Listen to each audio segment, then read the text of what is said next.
Welcome back to the Southern California Regional Championship game for the Division I girls. So far, it's the Wildcats on top of the Broncos, 33-26. And a veteran shall lead them. We are, of course, talking about Riley Johnson, who has 12 points for Brea Olinda, and you can see the numbers here. Riley Richardson, leading the way.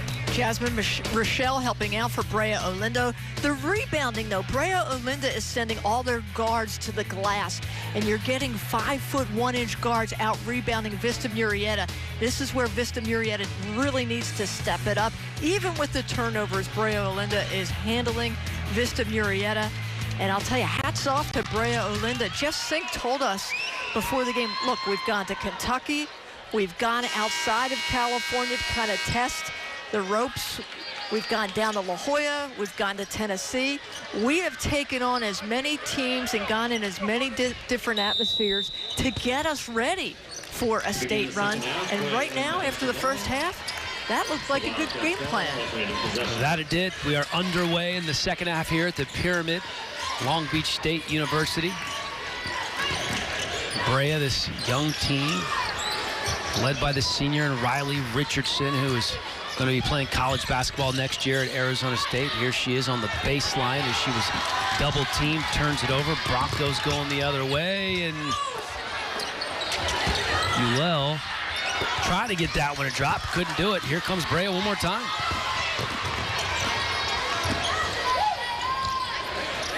All the way across to Rochelle. She hit 3 3-pointers in a row to start the game for Brea. Misses that one. And Brea is going to get called for the foul here. That was Irie Jarrett. So halftime adjustments. We've seen Vista Murrieta step it up. They now are stepping up, getting in front of Jasmine Rochelle so she can't hit the three. They're getting in front of Riley Richardson so she can't penetrate and do the crossover dribble. They switched on her defensively. And then they are trying to push tempo on the other side.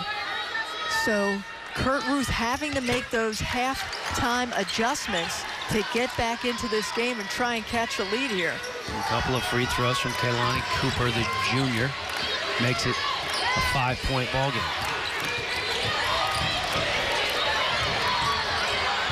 Tough on-the-ball pressure, taking some time off the clock. Now here's Richardson. Now with 14 points in the game, extends that lead to 7. She has had 3 different defenders on her from Vista Murrieta, and with her first step, she has beat all 3 of them.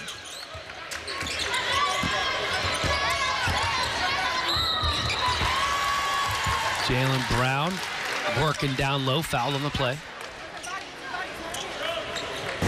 So take a look at the first step here. Here's one. Now she's already by Ulel. It's just the first step, right? And then she uses her shoulder to seal, create space in the lane, and then just finishes strong. But it's that deadly first step that gets you. Yeah, they always talk about that quick first step is what makes good players great. Missed free throw. Richardson doing the ball handling for Brea here. A little stutter step again. She drives, gets crunched on the back of the head. They don't call it. Here's Ulel passing inside for Brown. Brown's off the mark. Broncos get the rebound right back. Up and in is Kaylani Cooper. Yeah, Cooper is that weak side rebounder. They call her Inspector Gadget. She's long, she's lean, and she kind of takes out all the weaponry with the long arms and puts it back. We saw it right there.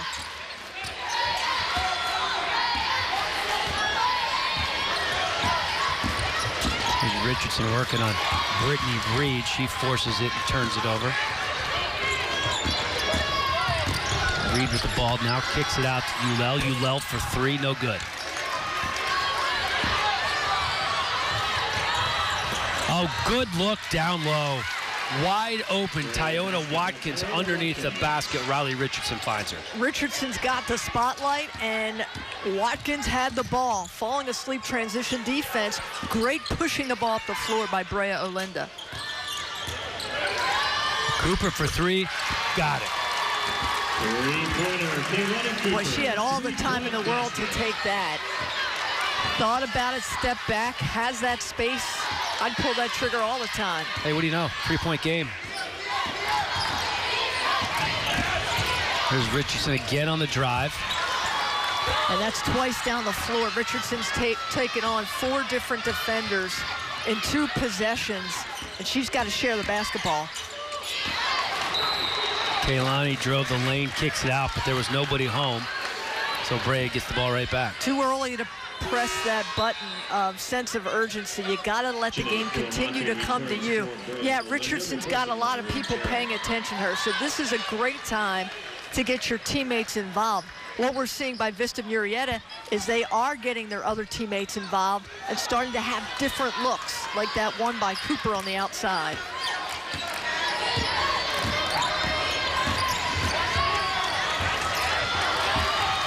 There's the steal. This is Ulel. Ulel spots up for 3. In and out. Looked like she was going to drive, then she decided to pull it back out.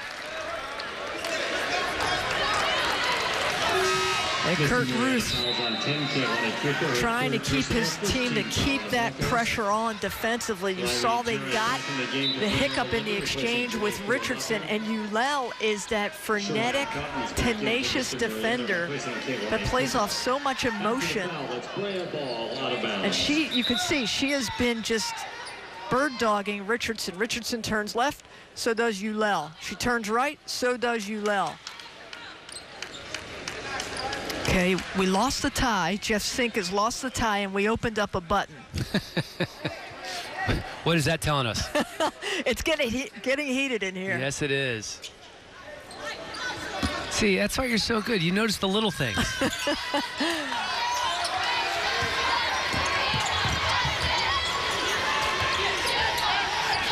No more pressure coming from the Broncos here, and they turn it over. Jaylen Brown on the steal. Jaylen Brown's going to just pull up from about 3 feet away. That's in and out.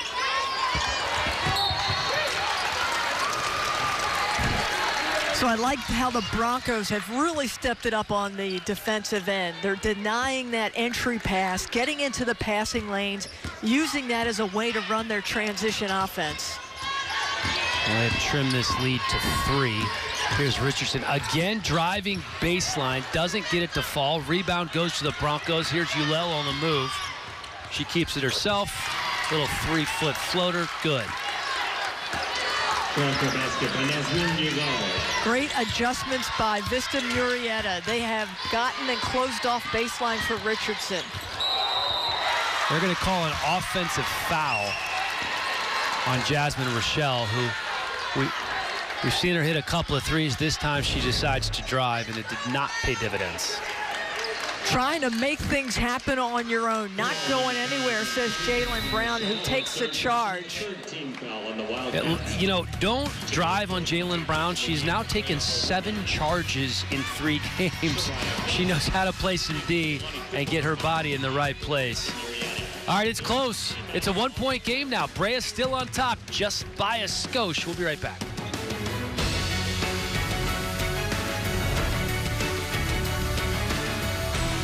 I'm really into this car, but how do I know if I'm getting a good deal? TrueCar knows exactly how much people have been paying for the car I want. I tell TrueCar my zip and what car I'm into, and it shows me the TrueCar curve. This shows the range of prices people in my area actually paid for the same car. Looks like these folks paid a little more than everyone else. And this guy got the deal of a lifetime. This is how car buying was always meant to be. This is TrueCar.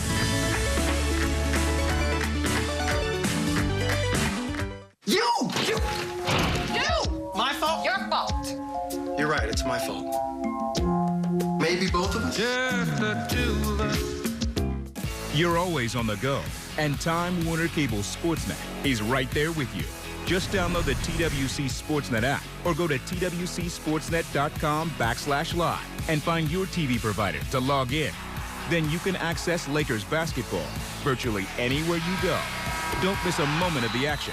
Plus, catch all your favorite shows and so much more. Start streaming Time Warner Cable Sportsnet live today, included free with your TV subscription. Welcome back to Long Beach State University, Vista Marietta. This is Kurt Ruth, the head coach, talking to his team. They have whittled a halftime deficit of 7 points down to 1. And this is a very tight ball game as we go into the waning moments of the third period here at the Pyramid. To catch up on all the action that has taken place in the CIF this winter, be sure to log on to TWCcommunity.com. You find a comprehensive archive of boys and girls basketball, soccer, wrestling, and more. TWCcommunity.com is the best online source for CIF content. Love this time of year. Time Warner Cable does such a great job covering all the high school sports, especially hoops on this road to Sacramento. And we've got a dogfight right now. Both of these teams have turned up the defensive pressure. In that timeout, we were listening to Kurt Ruth. He is such an emotional, fiery leader. And with a veteran-led squad, you've got to say, come on, this is the time in the second half where we've got to start to go stronger to the glass. We've got to take control and not let us play into that Brea Olinda, break you down off the dribble, Richardson-type basketball. Kehlani Cooper feeding the post, kick back out to Chia. Chia trying to get it inside to Ulel, but Inspector Gadget was there. Or one of the Inspector Gadgets. There are many. She has those long arms too. Hard drive to the hoop from Fumatu. She'll be going to the line shooting too. Anytime your 5-foot point guard takes their defender to the hole, you're saying, okay, we've got to find a solution to our scoring drought because they're isolating and double teaming Richardson. So let's open up some other opportunities. And the sophomore Fumatu just trying to create. And it's up to them to finish on the line. Fumatu used to being the team's leading distributor, averaging about 6 assists per game this year. Misses the first free throw, but makes the second. And once again, makes it a 2-point game.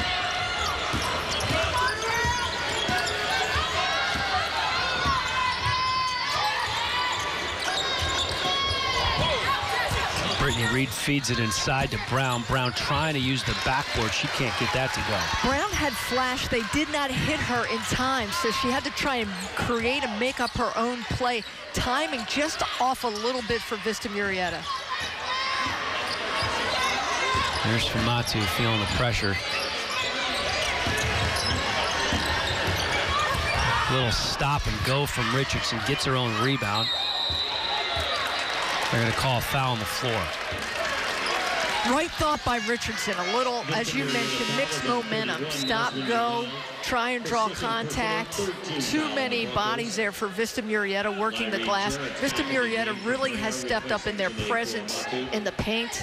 After the foul, and so Richardson has her work cut out for her on the glass.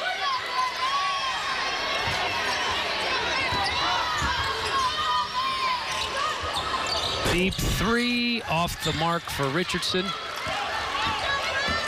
She with the ball in the Broncos. She passes it up quickly to Shea Cotton.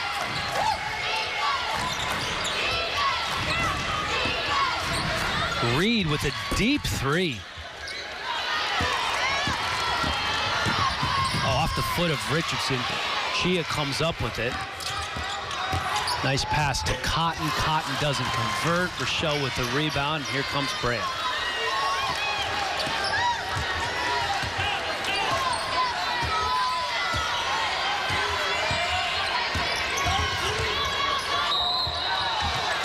Richardson just kind of loses her footing there for a moment. Yeah, she's trying to do an awful lot. Last 2 times down the floor. And she's winded a little bit. You can see she's lost her handle on the ball. This second time, she's looking for the screen, gets the screen, but gets caught up in Ulel's leg, falls to the floor. They're going to call the foul and give Brea Olinda the ball back. But look how quick the Broncos are now in the passing lanes. They're anticipating, reading, and reacting. They have stepped up the defensive pressure here in the third quarter.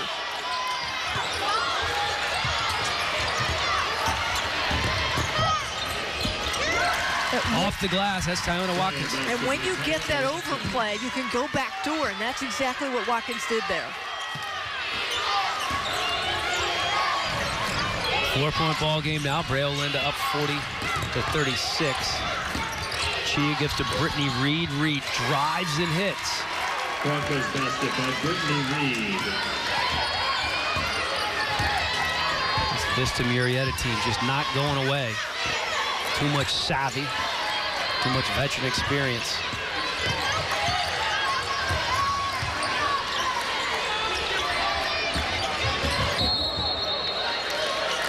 They're going to call a movie screen, I believe, here on Watkins. Vista Murrieta fouls on 31. Jasmine Ewell, her third personal team fouls on the Broncos. Timeout called by Brea Olinda. Checking in for Vista Murrieta. Brea Olinda calling the timeout. 40-38. 31 seconds to go in the third.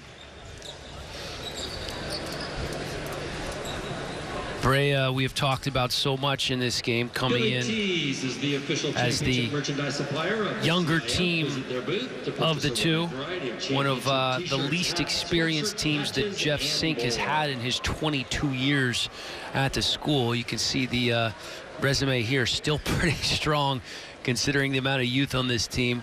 Most recently, they defeated Troy 52-45 in the third round to get here in the regional championship game. The winner of this game, of course, advances on to Sacramento. And this is a team that usually puts points on the board in the 60s. They play this methodical behind the cadence of Riley Richardson. But you look at them coming into this game, they won the first quarter, they won the second quarter, and it looked like this was their game to lose. But Vista Murrieta, they are capturing the third quarter with increased defensive pressure. They're getting easy transition buckets. They're sending more players to the glass, and they're contesting the entry pass. So with all of that defensive opportunity, those defensive pressure, now we're seeing Brea Olinda, the young Brea Olinda, turn the ball over more, and it's playing into the hands of Vista Murrieta. It's going to be a great fourth quarter. Just kind of has hit a lull here as both teams really trying to figure out how to find their offensive flow again. Amari Cooley chipped in for Vista Murrieta during the timeout. The end result of everything you just said, it's turned into one heck of a game for us to call. And it's been a lot of fun. 2 points separates these two teams right now as time is winding down in the third. Brea has turned over and over again to Riley Richardson when they need somebody to score. Speaking of Riley Richardson, great pass to Marsh. That's the read, react, and great call by Richardson to find her teammate with the double team. Here's Jalen Brown waiting for the last shot, driving 5-footer, no good. So we're going to start the fourth with a 4-point game. Brea is on top, as they have been for much of the game, but it is a smaller lead than it was at halftime. That 7-point lead, now a 4-point lead, and we have seen it as close as a 1-point game. It's not over yet as we go into the fourth here at the Pyramid. We'll be right back.